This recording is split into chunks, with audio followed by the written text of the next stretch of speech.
खेल हो गईल, कवन खेल हो गईल।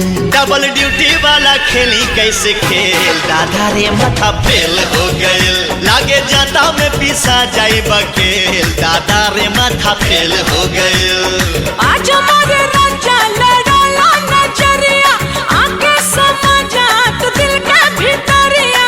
ए रानी मनवा में धीर तनी धारा, बात मान कुछ देर सबर तू करा। अरे दहिया से दहिया के मेल हो गईल। खेल हो गईल, कवन खेल हो गईल। डबल ड्यूटी वाला खेली कैसे खेल, दादा रे माथा फेल हो गईल। लागे जाता में पिसा जाई बकेल, दादा रे माथा फेल हो गईल।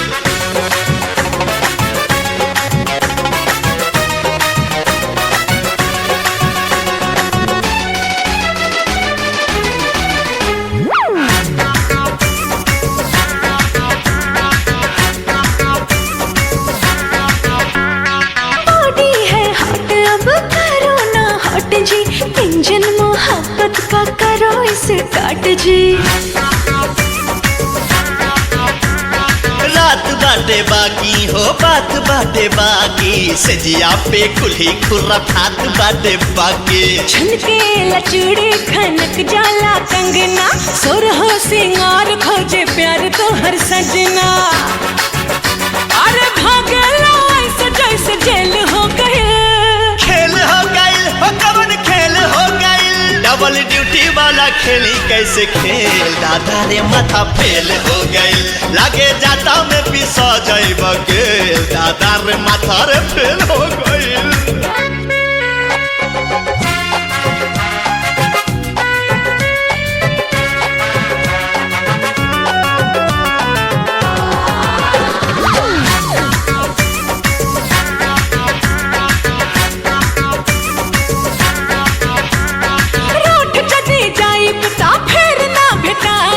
कितनो बोलई बाना कहिया में आईब।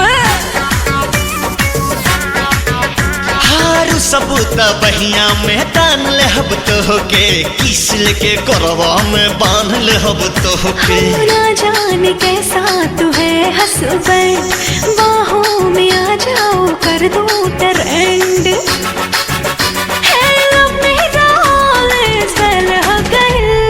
खेल हो गईल, कवन खेल हो गईल। डबल ड्यूटी वाला खेली कैसे खेल, दादा रे माथा फेल हो गईल। लागे जाता में पिसा जाई बकेल, दादा रे माथा फेल हो गईल।